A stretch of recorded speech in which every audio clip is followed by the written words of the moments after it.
Justement, bonjour Marie-Pierre, bienvenue.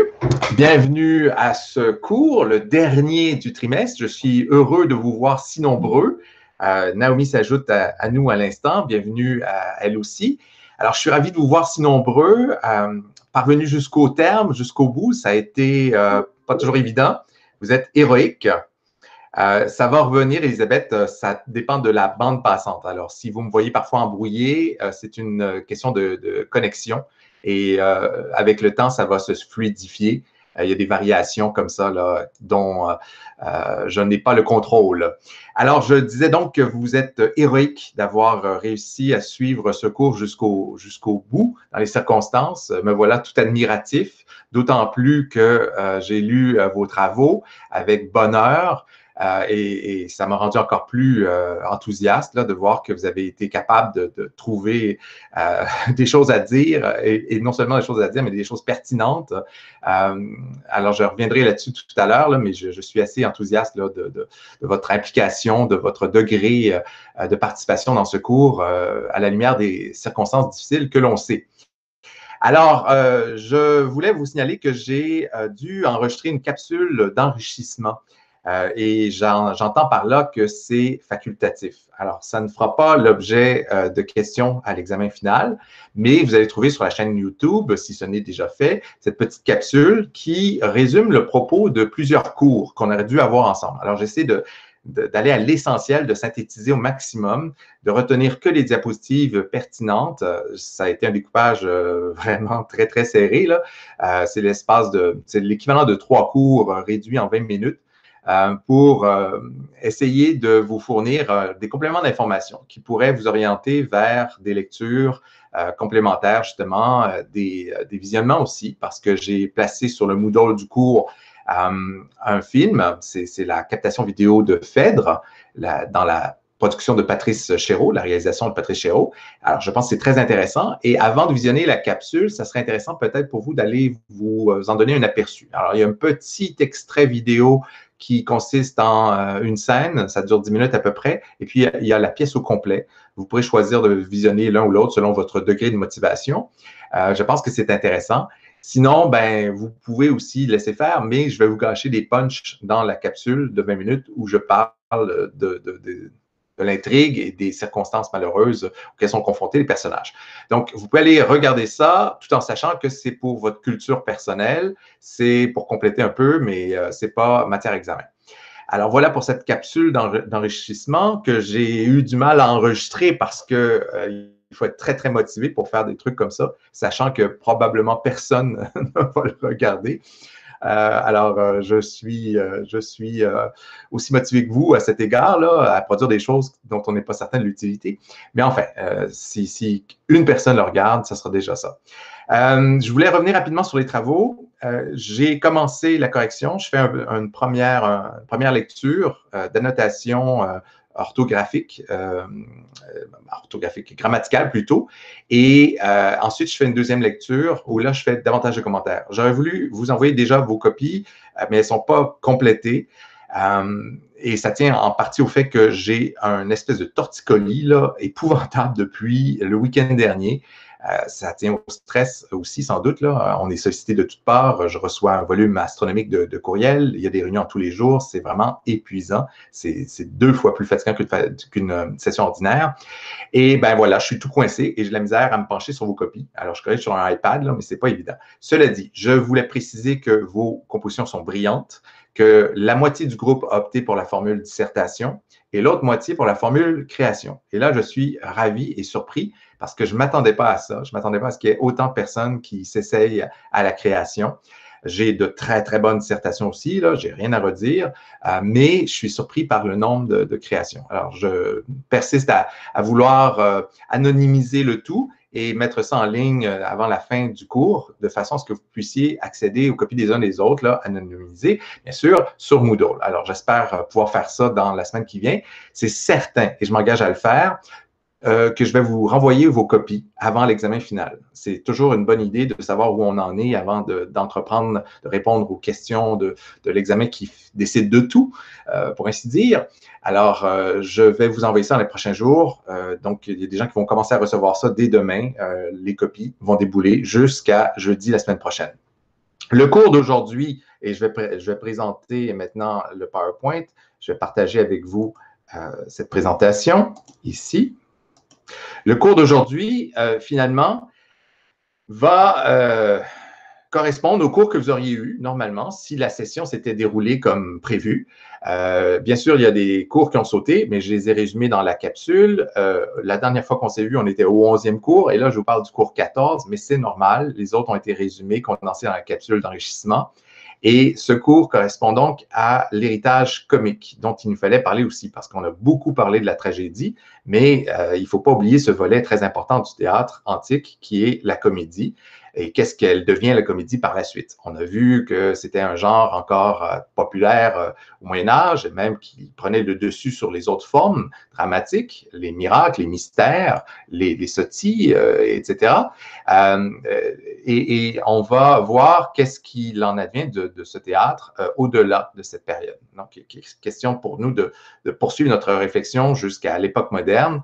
Et par époque moderne, on entend essentiellement l'époque classique. Hein. C'est la modernité, ça commence avec la Renaissance. C'est pas l'époque contemporaine dans laquelle on est, nous aujourd'hui. C'est plutôt cette période qui débute avec la Renaissance.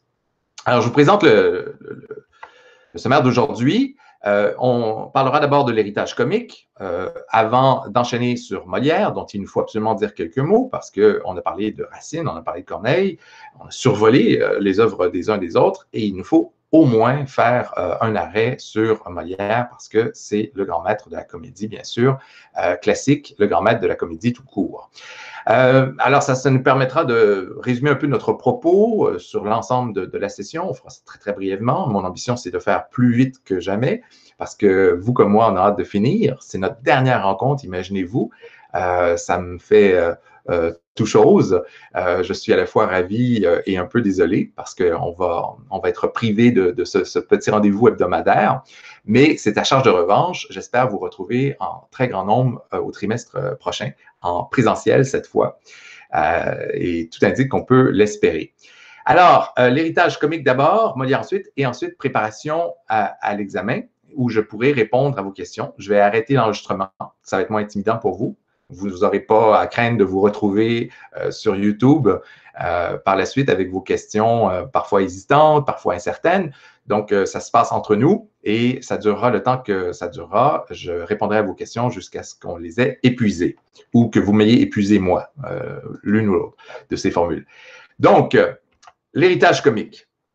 La naissance de la comédie peut être datée du début du 5e siècle avant Jésus-Christ, comme on l'a vu dans le cours, quand on a parlé de ces fameux défilés comiques du Comos, qui réunissaient ces joyeux vignerons qui faisaient la fête et qui échangeaient des blagues, des plaisanteries en défilant dans les rues de la ville pour célébrer les vendanges, notamment. Alors, cette forme de théâtre se développe de façon concurrente à la tragédie, dans des circonstances un peu différentes, bien sûr. Ce n'est pas lié au culte religieux, cette fois-ci, bien qu'il y ait un lien à faire avec Dionysios et les fêtes du vin, mais c'est à peu près concomitant, c'est à peu près la même époque. Vous avez donc cette forme qui se développe comme la tragédie, sa contemporaine, et qui donne lieu à des concours organisés. Assez rapidement, là, dans le cadre des Dionysies, on va organiser aussi bien des tragédies, des concours de tragédie, que des concours de comédie. Et comme la tragédie, la comédie vise à parler d'enjeux importants, de questions de politique, mais elle le fait bien sûr sur un autre registre. C'est ainsi, par exemple, qu'Aristophane, le premier maître du genre comique, va prendre pour cible des politiciens, des intellectuels de son temps, tels Cléon, qui était stratège à l'époque, Euripide ou Socrate, qui, disait-on, avait corrompu la jeunesse. et s'employer à les vilipender, à les ridiculiser un peu pour exposer les contresens, les travers de leur discours. Cette proximité de la tragédie, de la comédie, va se retrouver par la suite au-delà de cette époque. Là, j'ai l'impression d'avoir sauté des diapositives, mais enfin, c'est pas grave. Elle se poursuit au-delà et jusqu'à la Renaissance, en fait, où ces deux genres vont rejaillir ensemble. On sait qu'il y a eu une espèce d'éclipse au Moyen-Âge où vous avez bien sûr des genres dramatiques qui sont exploités, mais la tragédie comme telle, telle que conçue par les Grecs, en tout cas, n'est plus montrée. Il n'y a plus de tragédies qui sont présentées, ni de comédies comme telles. C'est à la Renaissance, avec Étienne Jodelle notamment, et d'autres humanistes, qu'on va voir ressurgir en même temps à la fois la tragédie et la comédie classiques dans leur forme telle que représentée par Euripide, Sophocle et Échille. Et simultanément, par exemple, Étienne Jodelle va donner une représentation d'une pièce comique, c'est l'Eugène, en 1552, et Cléopâtre captive, 1553, qui est publié plus tard, mais qui va être monté dans un spectacle en même temps que l'Eugène. Alors, une comédie et une tragédie qui vont permettre la renaissance de ce théâtre antique qu'on avait perdu de vue, qu'on avait même fini par frapper d'interdiction. C'est-à-dire qu'au début du 16e siècle, le théâtre est trop populaire au goût de l'Église, il est frappé de suspicion, on en vient même à l'interdire. Donc, au début du 16e siècle, là, il y a interdit de représenter quelque pièce que ce soit comique ou même une pièce religieuse. On n'en fait plus de théâtre. Et c'est tranquillement les humanistes qui vont essayer de revenir aux anciens. Ils vouent un culte à l'Antiquité, qui vont réussir à imposer ça. D'abord dans des lieux plutôt privés, des collèges, mais ensuite de plus en plus dans l'espace public. Et ça va devenir vraiment très important, et très important pour la cour aussi. Les rois, les ducs, les marquis vont s'intéresser beaucoup à ces formes de culture, et ça va faire les beaux jours de l'époque. Alors, la comédie, on peut la définir d'abord comme l'envers de la tragédie. Et on sait qu'Aristote, dans sa poétique, avait à l'origine consacré une partie à la comédie. Mais cette partie, elle est perdue. C'est pas difficile cependant de déduire à quoi ça pouvait ressembler grosso modo. On peut effectivement définir la tragédie, la comédie comme l'envers de la tragédie, par le fait qu'elle met en scène des personnages d'extraction modeste, voire populaire. Alors, c'est tout le contraire de la tragédie qui met à l'avant-scène des rois. Et j'ai trouvé très intéressant dans vos compositions de constater que vous avez bien saisi ça. Vos compositions mettent en scène des grands personnages. Alors, ce sont des rois, des reines, la plupart du temps, en tout cas des gens importants dans l'histoire. Et il faut comprendre que c'est propre à la tragédie. Alors que dans la comédie, c'est du monde ordinaire qu'on retrouve.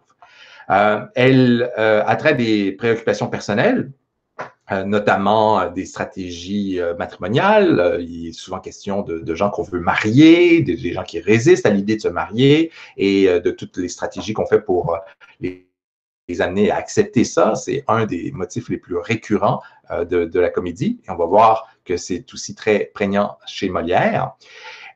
Ces personnages vont être confrontés à des obstacles, ils rencontrent des obstacles contre lesquels tous les moyens sont bons, tous les moyens peuvent être employés, même les moins nobles, parce que des fois, on va recourir à des stratagèmes pas tout à fait en règle. Et l'important, c'est que le dénouement soit heureux. La comédie, par définition, se termine bien, se finit par la résolution de l'intrigue de manière positive. Ces personnages obscurs et entièrement inventés, hein, la plupart des comédies mettent en scène des personnages qui n'ont pas existé. Ce sont des fictions complètes.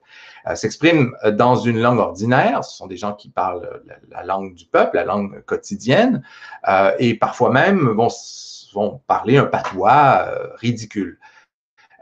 Il arrive de ce fait que la comédie soit déconsidérée parce que moins noble que la tragédie, dans un registre plus bas, comique, ridicule, et Molière lui-même a souffert de cette stigmatisation de la comédie.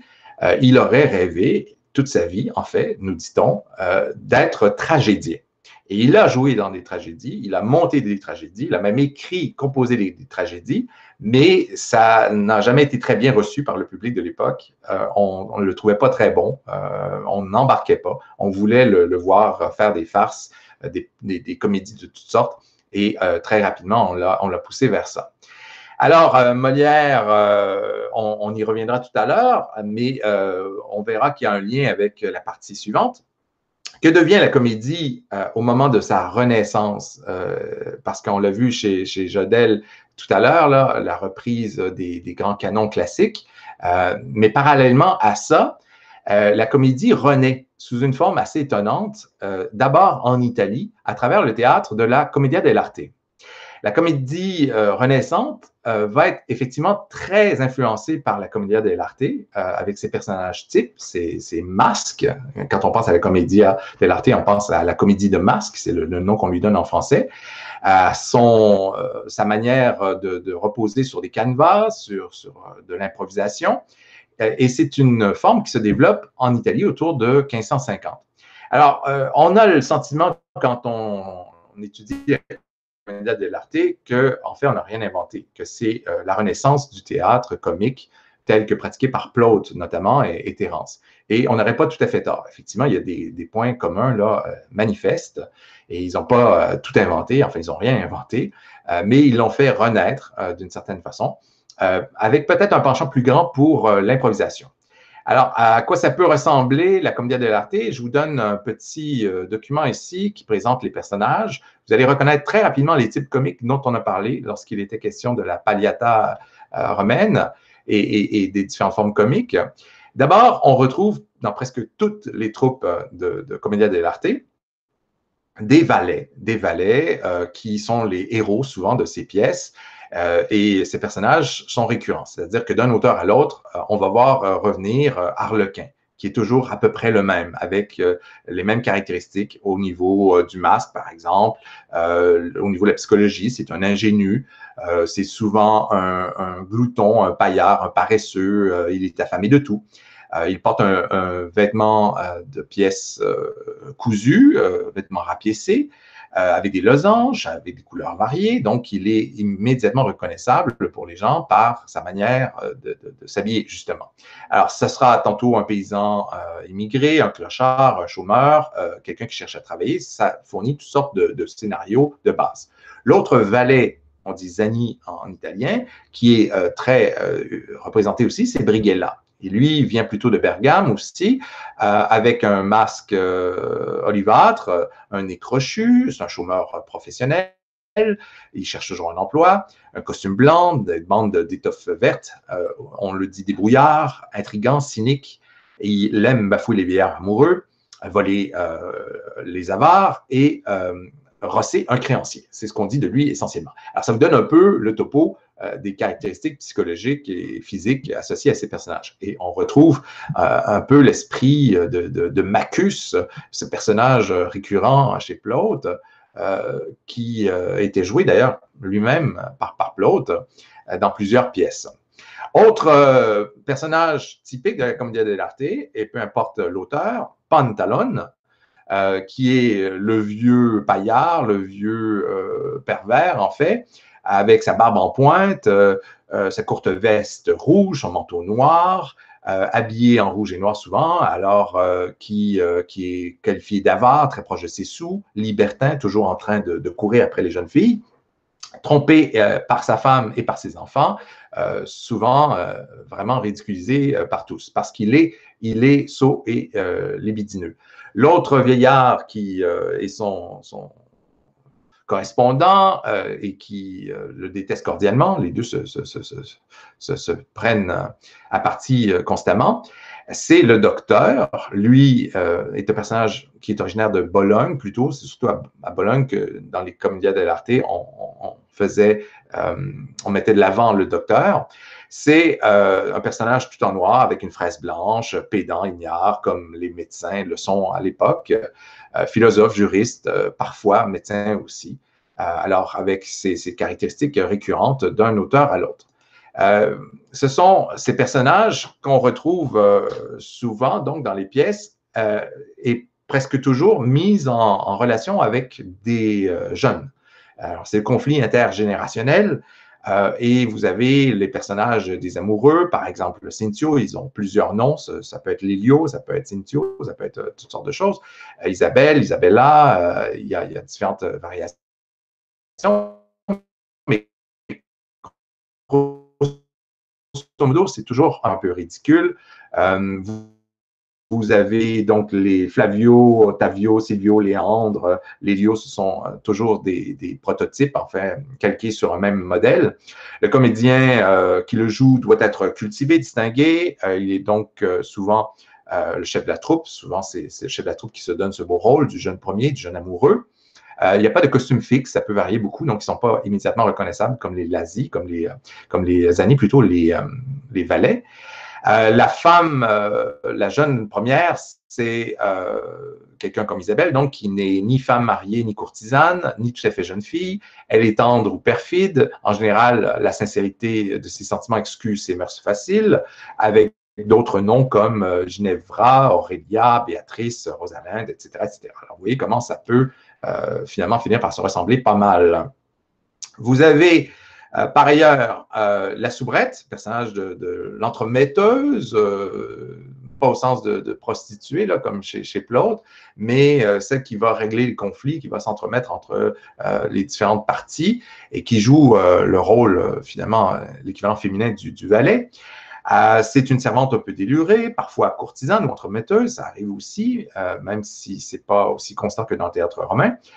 Mène à bien les intrigues de sa maîtresse et les siennes avec différentes actualisations comme Francisquina, Fiorina, Dina, etc. Mais le personnage le plus commun, c'est Colombine. Vous avez le capitaine qui est le prototype du matamor, ce vantard, ce soldat fanfaron qu'on retrouvait dans le théâtre latin, qui va souvent porter un costume espagnol et qui se vante donc de ses exploits guerriers. Il est par ailleurs un pleutre, un trouillard de la pire espèce. C'est très facile de l'effrayer. Au moindre bruit, il prend panique. Et vous avez comme personnage typique Matamor. Donc, mais il y a d'autres noms, Zerbino, Rhinocéronte, Fracasse, Taïbra, Bouloufle, etc. Ce sont des personnages qui sont tous calqués sur un même prototype. Alors, ce théâtre comique contient aussi d'autres ballets, comme Polichinelle, par exemple, que vous avez peut-être déjà vu dans votre enfance. Alors, il y a quelqu'un qui s'ajoute à nous. Alors, bienvenue Sabrina. Vous avez des amis donc comme Pierrot la Lune. Alors, vous avez peut-être déjà vu ces personnages. On a vu ces représentations et on ne savait pas à quoi ça correspondait. Eh bien, ça correspond au théâtre de la Commedia dell'arte. Ce sont des personnages qui étaient déjà très, très en faveur à la Renaissance.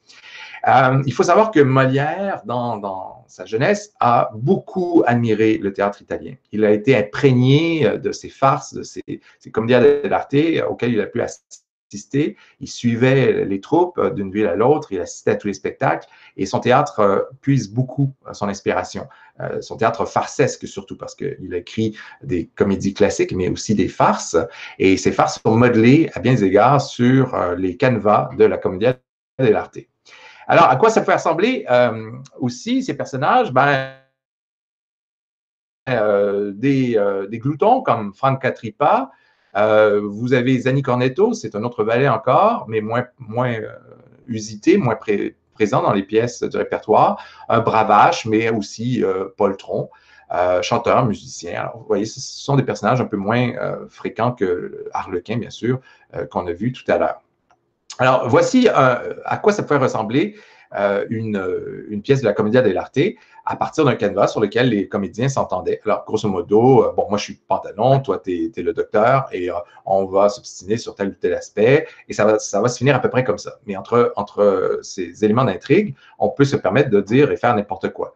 Et souvent, c'est un jeu très physique avec bastonnade, course, cabriole, pirouette, etc., etc. C'est un jeu extrêmement amplifié, très gros, qui fait rire les petits et les grands, avec ses allusions parfois salaces, mais aussi ces bastonnades qui amusent beaucoup les petits.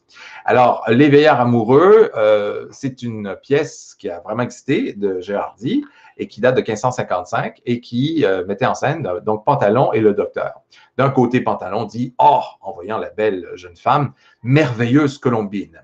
Elle est de plus en plus belle et je suis de plus en plus amoureux. » « Quel charme, dit le docteur, quelle grâce, quelle beauté, cette adorable Colombine me rend fou. » Et Brighella, le valet, d'intervenir. « Moi, Brighella, je vais jouer un bon tour à ces deux idiots. Seigneur Pantalon, en buvant de ce vin magique, vous tiendrez bientôt dans vos bras la personne que vous aimez. Mais attention, elle apparaîtra d'abord sous une forme inattendue, peut-être même déplaisante. Oui, Seigneur Docteur, si vous buvez de ce vin merveilleux, vous verrez apparaître sous une forme insolite la personne que vous chérissez le plus. Bene, dit le docteur. Buvons, j'ai hâte de caresser ma Colombine. Je me demande sous quelle forme elle va m'apparaître. Et de son côté, le docteur, buvons, je suis impatient de serrer Colombine sur mon cœur. Mais sous quelle apparence va-t-elle donc surgir? Quelle crétine! Alors, oh, cela est-il possible? La voilà sous la forme de l'ignoble docteur. Dois-je en croire mes yeux? La voilà sous l'apparence de cet affreux Pantalon. Colombine, approche et quitte cette triste enveloppe. Colombine, avance et débouille-toi de cette déplorable écorce. Allons, sois toi-même. Quitte cette coquille absurde. Elle se fait bien prier. Elle veut attiser ma convoitise. Mais enfin, n'êtes-vous pas vraiment le docteur? Si, pour votre plus grand malheur, et vous êtes vraiment Pantalon pour ma disgrâce. Oh, ganache, vieil empoté, vieux grégou, baderne. Alors, vous voyez comment ça vole pas très haut, les canevas de ces pièces. C'est vraiment ridicule. Oui, il y a beaucoup de résonance du cours du 7e, 18e siècle. C'est un scénario que j'avais présenté dans le cours de littérature du 7e, 18e siècle. Effectivement, c'était la même pièce parce que, bien sûr, c'est un genre majeur, ce théâtre à cette époque. Alors, la Commedia dell'arte en vient à désigner finalement exclusivement le jeu masqué, improvisé, à personnages fixes, ce sont toujours les mêmes personnages, grosso modo, qu'on retrouve, volubiles, acrobatiques. Alors, ce sont vraiment oui, ça fait penser à ça, les gobelets, dans les costumes aussi, hein, si on se souvient du costume que portait Gobelet, c'était un personnage des émissions de notre enfance. Là, je parle pour ceux qui ne connaissent pas ça, les gobelets, il y en a parmi vous, et beaucoup sans doute, et notamment ceux qui nous viennent de la France. Ce sont des clowns de nos émissions d'enfance et qui portaient des costumes. En fait, je pense à Gobelet qui portait un costume directement inspiré de la Commedia dell'arte. Donc, ça influence encore aujourd'hui nos représentations comiques. On retrouve encore dans le jeu comique ces personnages fixes, récurrents, ces prototypes, volubiles, acrobatiques, etc. Alors, la Commedia dell'arte, elle est intéressante parce qu'elle est jouée partout. Il n'y a pas de cadre prescrit, prévu. On n'a pas de salle réservée pour ça. On peut la jouer dans la rue, dans les palais aussi, à n'importe quel endroit, en fait. Et on ne se gênera pas dans les troupes itinérantes pour frapper aux portes des châteaux et proposer de donner des spectacles comme ça, à l'improviste. Ils sont constamment en tournée, les comédiens italiens. Et au départ, c'est vraiment un phénomène italien. Hein. Ils font des tournées en Italie d'abord, mais aussi en France. Et même s'ils ne parlent pas français, leurs comédies sont tellement basées sur le geste que les gens peuvent très bien comprendre ce qui se passe, même sans comprendre la langue. Et très rapidement, on va faire la même chose du côté des Français, et puis ces pièces seront jouées aussi par des comédiens français, mais à la manière des Italiens. Il est joué partout avec des thèmes qui sont réglés d'avance, c'est ce qu'on appelle le canevas. On fait son texte face au public, mais sous un thème réglé là, sur lequel on s'est entendu, avec beaucoup de ce qu'on appelle les lasis. Ce sont des effets burlesques, des gags qui font rebondir l'action et qui sont en marge du scénario et qu'on peut recycler d'une pièce à l'autre. Ça peut passer par la bastonnade, ça peut passer par des tours qu'on joue aux uns aux autres, qui ne sont pas nécessairement dans le scénario à l'origine, mais qu'on rajoute pour faire rire le monde davantage.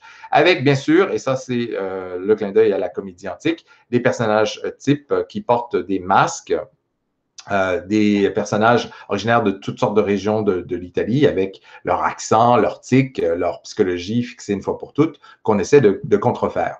Alors, ces personnages stéréotypés sont vraiment caractéristiques de ce théâtre. Alors, on enchaîne maintenant avec Molière, et c'est notre deuxième point. Vous allez voir, ça va débouler assez rapidement. On va ensuite pouvoir parler de l'examen. Dramaturge, Molière, qui a vécu de 1622 à 1673, a été aussi acteur et directeur d'une troupe de théâtre qui a sillonné longuement la France avant de s'installer à Paris.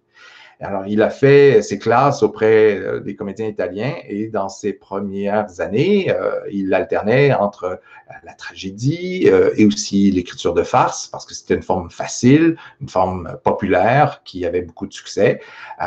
Et il connaît bien rapidement tous les publics, ceux de la rue, ceux de la cour, auxquels il sait s'adapter et qui vont assurer son succès. Alors, c'est cette capacité qu'il a à s'adapter aux attentes de son public vont vraiment faire la différence dans sa carrière.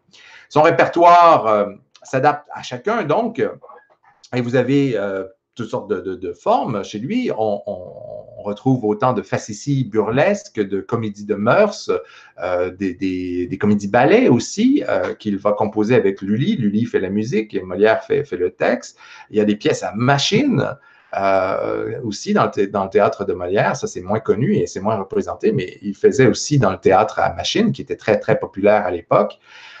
Et il s'inspire copieusement, bien sûr, de Plaute et Terence. Et quand je dis copieusement, je vous l'ai déjà dit il y a quelques cours, il y a quelques semaines, on a le sentiment des fois, lisant Plaute et Terence, que Molière n'a rien inventé, qu'il n'a que traduit ses auteurs. Et ça peut être flagrant dans une pièce comme l'Amphitryon, par exemple.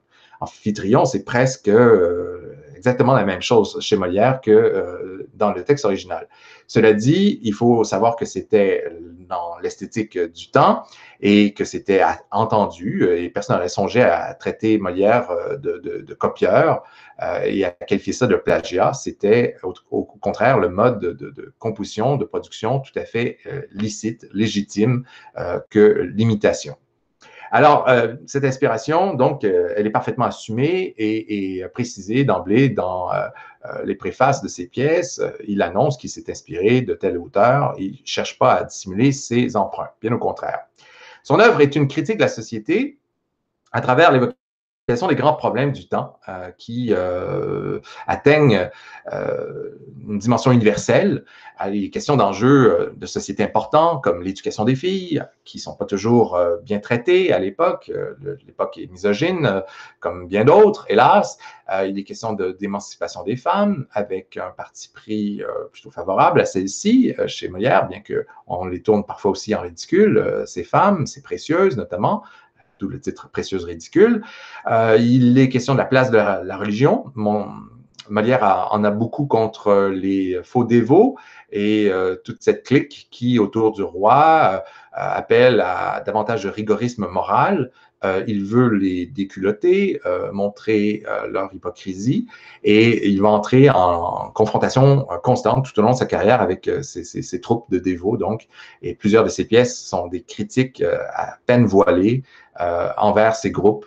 Et ces groupes vont répondre en faisant interdire ces pièces. Par exemple, Tartuffe, qui condamne la religion, les dévots un peu trop nettement, clairement, va être interdite et Molière va devoir composer en catastrophe une pièce pour la remplacer parce qu'elle devait tenir l'affiche pendant plusieurs semaines.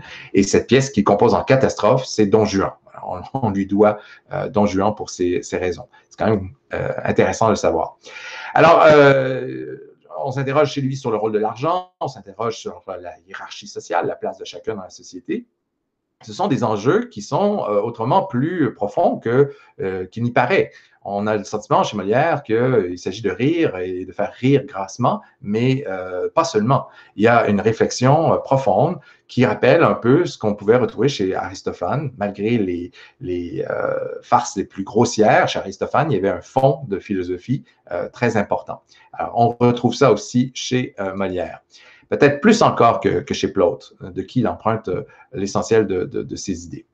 Alors, il y a différents types de comédies qui coexistent chez Molière. Alors, comme son nom l'indique, vous avez la comédie d'intrigue qui s'appuie sur l'intrigue.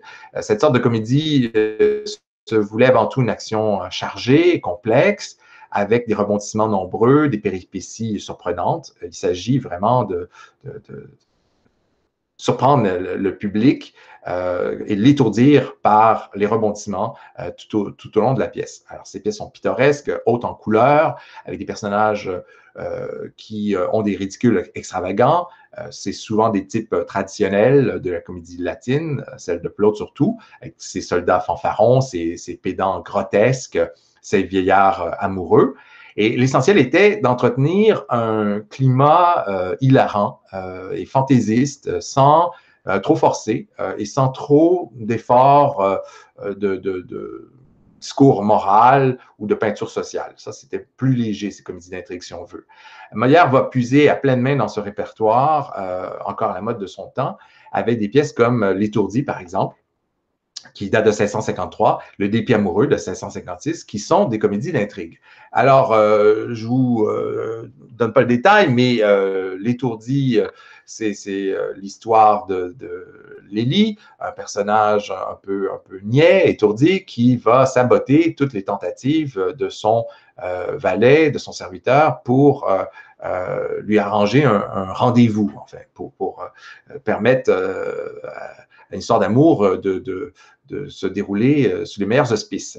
Alors, il se sabote lui-même à quelques 10 reprises, là, et c'est de là que sortent tous les rebondissements. Vous avez Le Dépit amoureux de 1656, qui lui aussi, elle aussi est une comédie d'intrigue, avec des intrigues, donc en fait, des situations semblables. C'est toujours des histoires d'amour avec l'intervention des valets, avec un vieillard qui convoite une jeune fille. Ici, en l'occurrence, c'est un homme qui ne sait pas que celle qu'il convoite est en fait secrètement sa fille.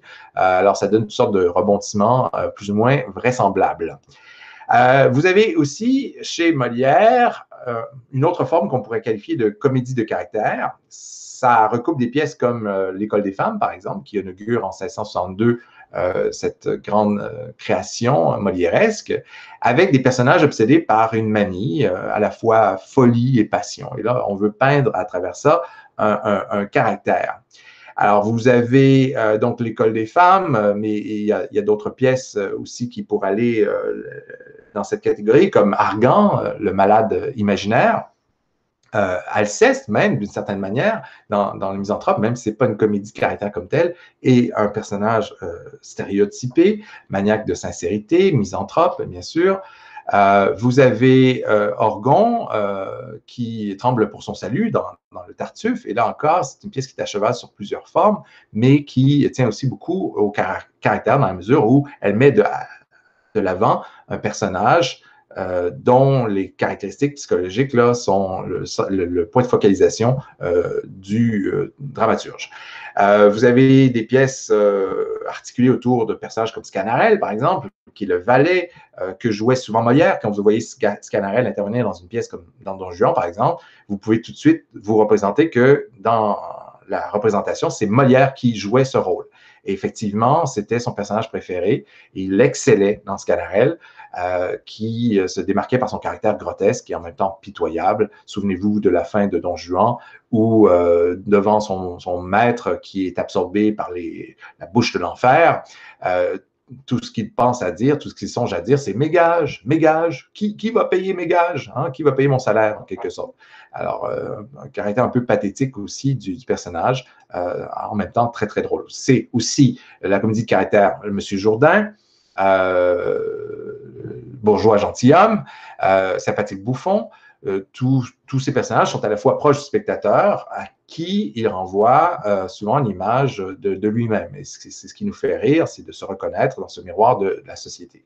Vous avez aussi chez Molière, donc c'était les exemples que je donnais à l'instant, la Trabilière Alceste, le dévot Orgon, Argan le malade imaginaire, vous avez Sganarelle, Monsieur Jourdain, sympathique bouffon. Et l'autre type de comédie, la comédie de mœurs, si on veut, c'est un découpage, encore une fois, qui n'est pas absolu. Il y a des pièces qui se chevauchent différentes catégories, c'est-à-dire que ça peut être à la fois une comédie de mœurs et une comédie de caractère dans certaines situations. selon qu'on s'attarde au discours ou aux personnages qui sont représentés. Donc, c'est pas des catégories hermétiques, mais ça nous permet de classer un peu le propos. C'est une façon commode de caractériser les pièces de Molière. Vous avez donc la comédie de mœurs qui se démarque par ses personnages empruntés à la vie quotidienne du siècle, des types psychologiques, des types sociaux. C'est là-dessus que Molière fonde son comique sur la satire des mœurs contemporaines. On va voir défiler sur la scène des précieuses ridicules. Oh mon Dieu, j'abusais des animations à l'époque. Des faux dévots comme le Tartuffe, 1664, et des gens entichés de culture comme le bourgeois gentilhomme, un peu pédant.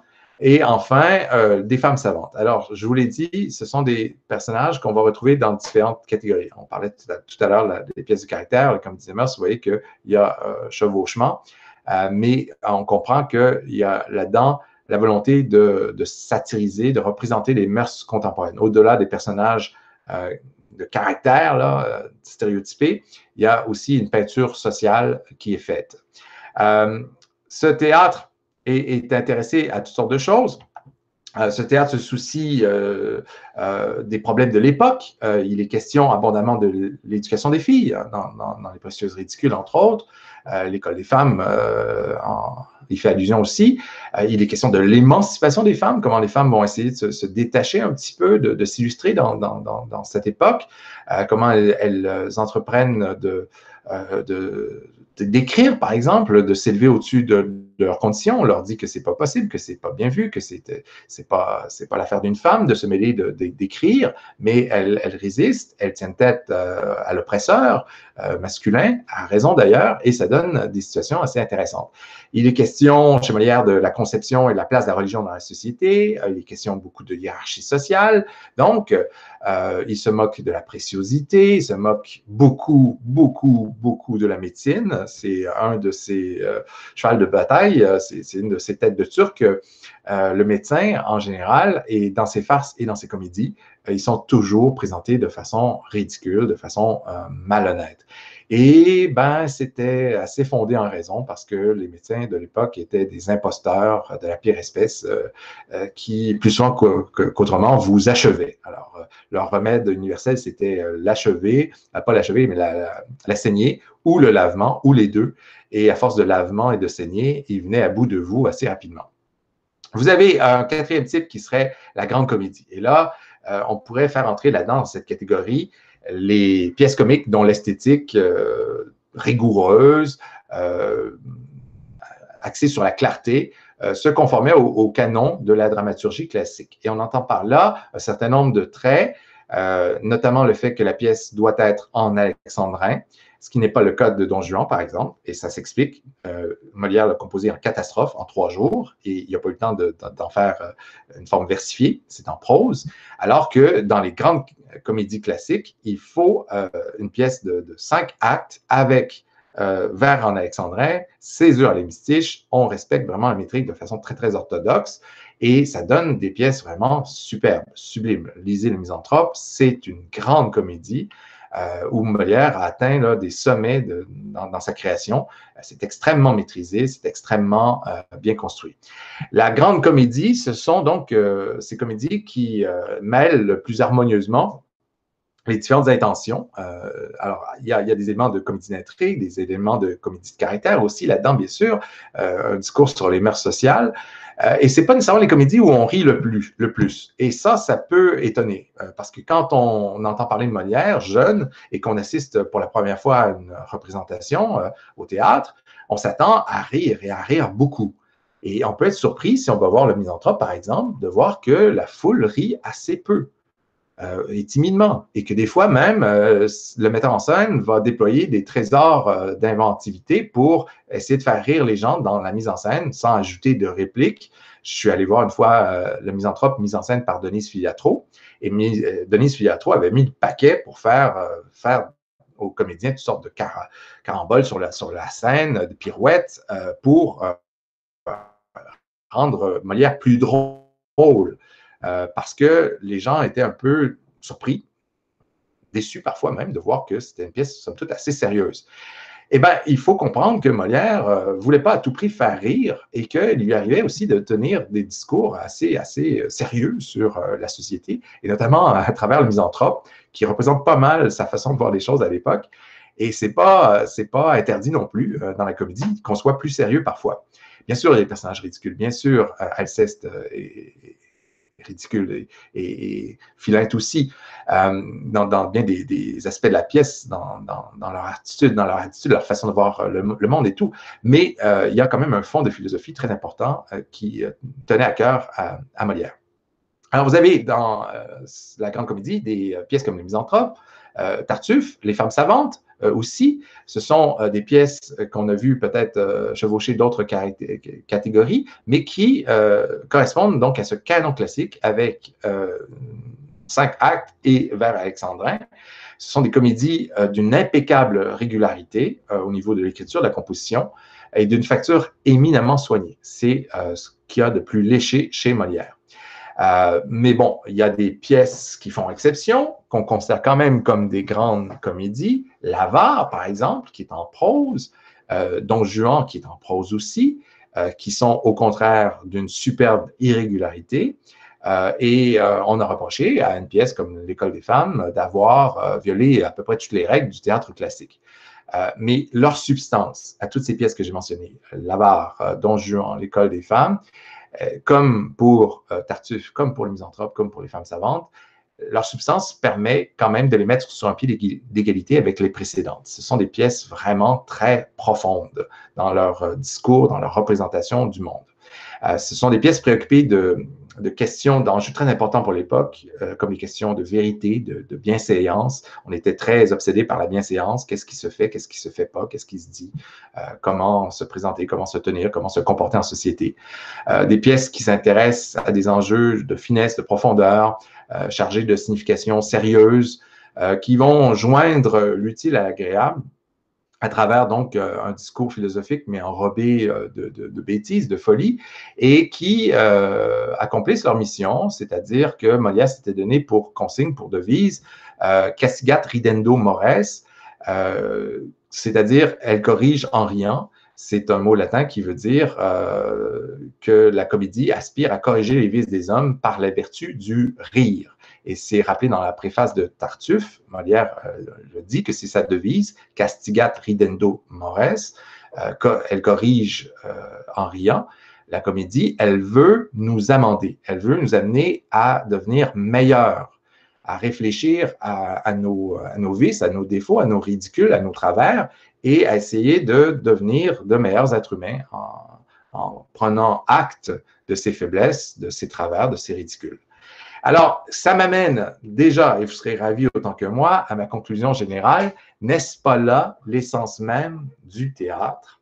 Alors, au terme de ce panorama sur 14 semaines et quelques, on a vu l'essentiel du théâtre classique, bien sûr, et ses échos dans la modernité qui s'arrête surtout à la période là, juste après la Renaissance. On a vu quelques correspondances, bien sûr, au 20e, 21e siècle, mais essentiellement, on devait s'arrêter à la modernité telle que définie. Alors, on voit que depuis ses origines jusqu'à cette époque, jusqu'à l'époque de Molière, jusqu'à l'époque classique, c'est l'essence même du théâtre que de nous faire réfléchir à l'état de société dans lequel on se trouve. Depuis le début, chez les tragédiens comme chez les comédiens, c'est sa fonction première. C'est ce qui garantit peut-être même encore aujourd'hui sa pertinence. Si ces pièces nous parlent encore aujourd'hui, même si elles ont un peu de poussière, elles peuvent nous sembler un petit peu lointaines dans leurs préoccupations. Quand on lit Aristophane, on n'est pas toujours à l'aise avec les allusions, les attaques personnelles, on n'a pas toujours le contexte, mais il y a encore quand même, on l'a vu, une pertinence très nette de ce discours. Lysistrata, la grève du sexe proposée par les femmes pour mettre un terme au conflit guerrier, sont des enjeux récurrents dans notre société. Comment est-ce qu'on fait pour s'amender pour devenir meilleur et quels sont les moyens qu'on peut employer, quel est le rôle des femmes, quelle est la place des femmes dans la société, comment elles trouvent à s'illustrer malgré l'oppression à laquelle ils sont confrontés et tout. Ce sont des enjeux abordés depuis les origines du théâtre et qui trouvent des échos aujourd'hui et qui montrent bien que le théâtre est vraiment une forme d'art fantastique pour réfléchir à ces problèmes. Alors, ce qui rend le théâtre si intéressant, c'est justement cette profondeur dans l'évocation, ce miroir de la société formidable qui nous renvoie à nous-mêmes et qui, sous prétexte de nous divertir, nous fait toujours réfléchir. Et c'est ce que j'apprécie de ces grands mythes qu'on a explorés ensemble, qu'on a vus tout au long du trimestre, de toujours trouver le moyen de soulever des questions nouvelles, tout en s'appuyant sur des constantes, sur des motifs récurrents, sur des aspects intemporels. Il y a toujours des questions d'actualité qui sont posées par ces mythes quand on les revisite. Et c'est pour ça que Antigone, par exemple, que je vous ai invité à visionner. J'espère que vous avez été nombreux à regarder cette pièce formidable, qui vient d'ailleurs de remporter le prix des collégiens pour la catégorie cinéma. C'est pour ça qu'Antigone a tant de pertinence, de résonance, parce que bien qu'on reprend un mythe antique, on a trouvé le moyen de lui donner des échos dans l'actualité contemporaine là, de façon formidable. Alors voilà, c'est ce que je voulais vous dire au terme de cette longue session, rendue un peu plus difficile par les circonstances actuelles. Et on va pouvoir maintenant enchaîner avec le dernier point, qui est la préparation de l'examen. Mais avant d'en venir à ça, et avant de couper l'enregistrement, je voulais vous remercier une dernière fois. Ça a été un plaisir de vous avoir avec moi, d'abord en présentiel, ensuite en virtuel. Je suis un peu désolé qu'on se quitte de cette manière.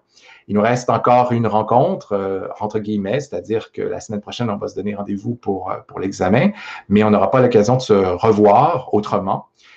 Vous pouvez toujours solliciter un rendez-vous téléphonique ou une rencontre via Meet. Ça peut s'arranger si vous voulez qu'on se dise au revoir ou si vous avez des questions à poser sur la matière du cours.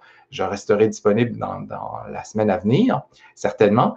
Sinon, ben, on se retrouve, j'espère, au prochain trimestre où je donnerai un cours que j'affectionne par-dessus tout parce que c'est ma spécialisation première, qui est littérature du 10e au 16e siècle, où il sera abondamment question de la littérature du Moyen Âge et de la Renaissance, donc, et vraiment, je serais content de vous y retrouver.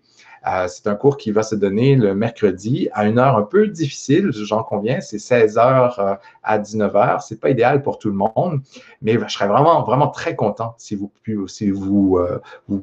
pouviez vous y inscrire.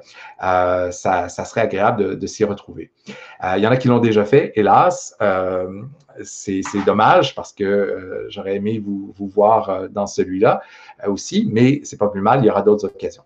Alors, j'arrête l'enregistrement et je réponds après à vos questions sur l'examen.